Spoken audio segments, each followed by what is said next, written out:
আমরা নজর রেখেছি গভীর রাতে নিমতলা ঘাটের কাছে মহর্ষি দেবেন্দ্র রোডে বিধ্বংসী আগুন, ভস্মীভূত অন্তত 5টি কাঠের গোলা। এই মুহূর্তে 20টি দমকলের ইঞ্জিন যুদ্ধকালীন তৎপরতায় আগুন নিয়ন্ত্রণে আনার চেষ্টা চালাচ্ছে। তবে গতকাল মধ্যরাতের ছবিটা দেখুন, যখন এই আগুন বিধ্বংসী আকার নেয়, কাঠের গোলায় আগুন লেগে যায় এবং সেই সঙ্গে পাশে যে খোলা হাওয়া গঙ্গা থেকে আসছিল তাতেই এই আগুন ভয়ঙ্কর আকার নেয়। রাত 1:30টা নাগাদ একের পর এক বিস্ফোরণের আওয়াজ পান স্থানীয়রা। স্থানীয়দের অনুমান, রান্নার গ্যাসের সিলিন্ডার ফেটেই এই বিস্ফোরণ। আর এই মুহূর্তে সরাসরি সকালের ছবিটা আপনাদের দেখাবো। চলে যাব আমাদের প্রতিনিধি সত্যজিৎ বৈদ্যের কাছে। সত্যজিৎ, এই মুহূর্তে কি পরিস্থিতি? দমকল কর্মীরা কি বলছেন, এলাকার মানুষজনই বা কি বলছেন? দেখো সুকর্ণা, আমি ঠিক যেখানে দাঁড়িয়ে আছি এই জায়গাটা স্ট্যান্ড রোড, অর্থাৎ যেখানে আগুন লেগেছে তার একদিকে যেমন স্ট্যান্ড রোড রয়েছে, তেমনি অন্য দিকের অংশটা, অর্থাৎ তুমি দেখতে পাচ্ছ যে যেখানে আগুন লেগেছে তার অন্য দিকের অংশটা মহর্ষি দেবেন্দ্র রোড। এই মাঝখানের অংশে আগুন লেগেছে, যেখানে একের পর এক কাঠের গোডাউন এবং বসতিও ছিল। ঠিক যেখানে একটু আগে অবধি আমরা দেখেছিলাম যে উপর থেকে যে ছবি আমরা দেখতে পাচ্ছিলাম, তাতে কিন্তু আগুনের ছবিটা এতটুকুও বদলায়নি। অর্থাৎ রাত্রি 1:30টার সময় আগুনের যা পরিস্থিতি ছিল, এখন ঘড়ির কাঁটায় 6:30 বাজে, পরিস্থিতি কিন্তু এতটুকুও বদলায়নি। এবং তুমি দেখতে পাচ্ছ যে দমকল কর্মীরা এখনও কাজ করছেন। ইতিমধ্যে এখান থেকে দমকল মন্ত্রী সরজমিনে খতিয়ে দেখে গিয়েছেন। একটু আগে শশী পাঁজা এসেছিলেন এবং এলাকার কাউন্সিলর তিনিও রয়েছেন। শশী পাঁজা এসেছিলেন, তিনি স্থানীয় বাসিন্দাদের সঙ্গে কথা বলেছেন। অন্তত এখানে যারা বাস করতেন, অর্থাৎ সামনের যে অংশ দেখতে পাচ্ছ, এই সামনের অংশে কিন্তু বসতি ছিল। এরকম 17টা পরিবার যারা এখানে বাস করতেন তাদের কিন্তু এখন রাস্তায় ঠাঁই হয়েছে। আপনার কি এখানেই বাড়ি ছিল? হ্যাঁ। কি পরিস্থিতি রাত্রি 1:30টার সময় কি আওয়াজ পেয়েছিলেন?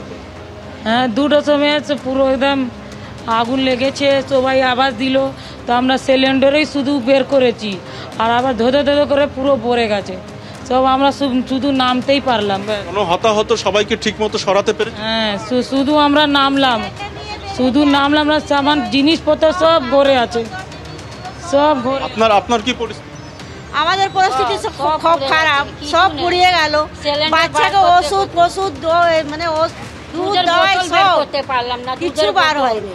অর্থাৎ স্ট্যান্ড রোডের একদিকে আগুন জ্বলছে এবং অন্যদিকে যে পরিবার যারা ছিলেন ওখানে, তাদের যে রাস্তায় ঠাঁই হয়েছে, এইখানে ছবিটা দেখলে বুঝতে পারবে যে একের পর এক সব পরিবার তারা কিন্তু রাস্তায় বসে পড়েছেন। অর্থাৎ এখনও পর্যন্ত প্রায় 5 ঘন্টা অতিক্রান্ত এবং আগুনের ছবিটা সেই একই রকম। এবং ঘর ছাড়া যে পরিবার, তাদের কিন্তু রাস্তায় ঠাঁই হয়েছে। যদিও ইতিমধ্যে শশী পাঁজা তিনি এসে পুরো পরিস্থিতি খতিয়ে দেখেছেন, এই বাসিন্দাদের সঙ্গে কথা বলেছেন, তাদেরকে আপাতত পুনর্বাসনের ব্যবস্থা হবে এমনটা আশ্বাস দিয়েছেন। এবং যে বিষয়টা নিয়ে প্রশ্ন উঠছে বারবার, অর্থাৎ এই জায়গাতে কিন্তু এই আগুনের ঘটনা নতুন নয়, এর আগেও একাধিকবার এই কাঠগোলাতে আগুন লেগেছে। স্থানীয় বাসিন্দারা তারা কিন্তু সেই প্রশ্ন তুলছেন।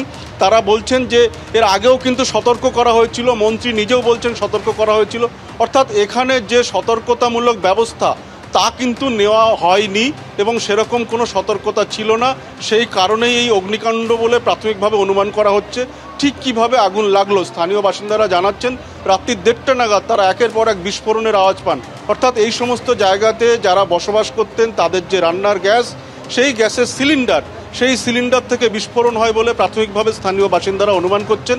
এবং তারপর আগুন বিধ্বংসী আকার ধারণ করে। ঠিক কেন এই ঘটনা ঘটলো? তুমি জানো যে এখানে কাঠ মজুদ ছিল।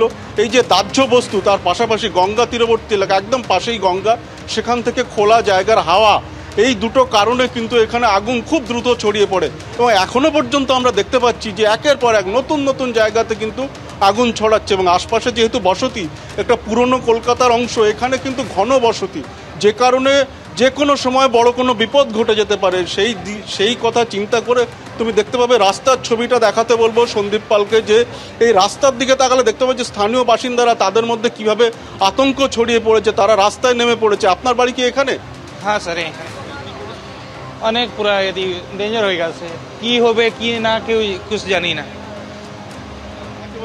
অনেকে আতঙ্কে রাস্তায় নেমে পড়েছেন, দমকল কর্মীদের সঙ্গে হাতে হাত মিলিয়ে কাজ করছেন। পাশাপাশি নতুন যে সমস্ত কাঠ গোলা, যেখানে আগুন নতুন করে ছড়িয়ে পড়ছে, সেই সমস্ত জায়গা থেকে কাঠ বা এরকম দাহ্য বস্তু তা কিন্তু সরানোর কাজ করছেন স্থানীয় বাসিন্দারাই। এবং এই মুহূর্তে তোমাকে বলে রাখি, দমকলের 20টা ইঞ্জিন কাজ করছে, তবে আরও কতক্ষণ লাগবে আগুন পুরোপুরি নিয়ন্ত্রণে আনতে তা কিন্তু এখনো পর্যন্ত স্পষ্ট নয়। এখনো পর্যন্ত যেমনটা দেখা যাচ্ছে যে সময় যত গড়াচ্ছে ততই কিন্তু আশপাশের এলাকায় পাল্লা দিয়ে আগুন ছড়িয়ে পড়ছে। এলাকার আকাশ কিন্তু কালো ধোঁয়ায় যেমন ছেয়ে গিয়েছে, তেমনি এই যে কাঠগোলা অঞ্চল সেখানেও কিন্তু নতুন নতুন এলাকায় আগুন ছড়িয়ে পড়ছে।